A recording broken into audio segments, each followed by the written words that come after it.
আজকে শেয়ার করছি তোমাদের সাথে নিরামিষ সয়াবিন। তো চলো স্টার্ট করা যাক। তো প্রথমে এখানে আমরা কিছুটা আলু কেটে নিয়েছিলাম বড় সাইজ করে।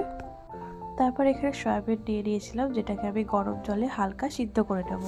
যতক্ষণ না ওটা রেডি ততক্ষণ এখানে মশলা করে নেব। মশলার মধ্যে ছিল কিছুটা টমেটো, কাঁচা পাকা লঙ্কা, গোটা ধনে, গোটা জিরে এবং আদা। এদিকে আমার সয়াবিনটা সিদ্ধ হয়ে গেছে, এবার এটা দিয়ে জল ঝরিয়ে নেব। তারপর গ্যাসে একটা কড়া বসিয়ে দিলাম। কড়াটা যখন গরম হয়ে গেছে এটার মধ্যে দিয়ে দিলাম কিছুটা পরিমাণ সরিষার তেল।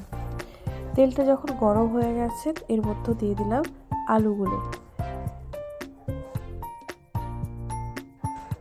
আলুগুলোকে কিন্তু আমরা এখানে লবণ এবং হলুদ দিয়ে খুব ভালোভাবে লাল লাল করে ভেজে নেব।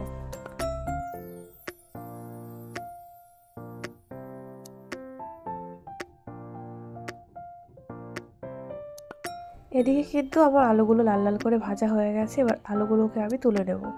আলু ভাজার পর যে তেলটা ছিল সেই তেলটার মধ্যেও আমি কিন্তু সয়াবিনগুলোকে আবার দিয়ে দিলাম। এবার সয়াবিনগুলোকেও কিন্তু আমি সেম প্রসেসে লবণ এবং হলুদ দিয়ে লাল লাল করে ভেজে নেব।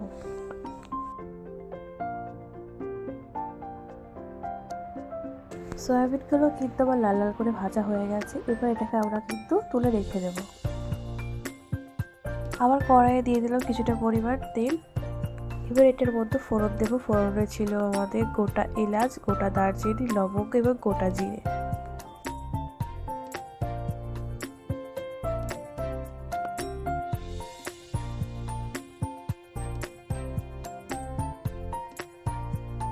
এবার এটার মধ্যে দিয়ে রাখবো আগে থেকে মশলার পেস্টটাকে।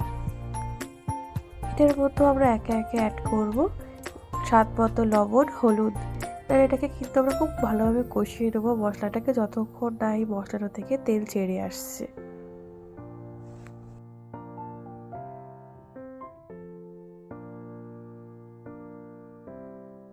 যখন আমাদের মশলাটা থেকে তেল ছেড়ে যাবে তখন কিন্তু আগে থেকে ভেজে রাখা সয়াবিন এবং আলুগুলোকে মশলার মধ্যে দিয়ে দেব। তারপর এটাকে কিন্তু আমরা খুব ভালোভাবে কষিয়ে নেব।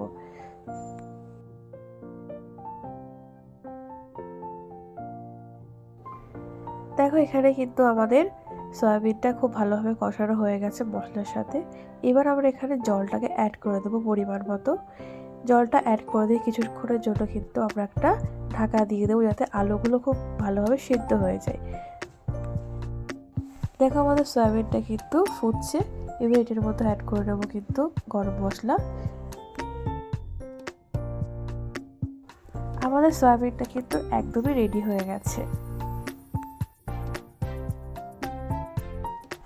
তারপরে তোমরা কিন্তু অবশ্যই গরম গরম ভাতের সাথে এরকম গরম গরম নিরামিষ সয়াবিনের ঝোল অবশ্যই ট্রাই করতে পারো।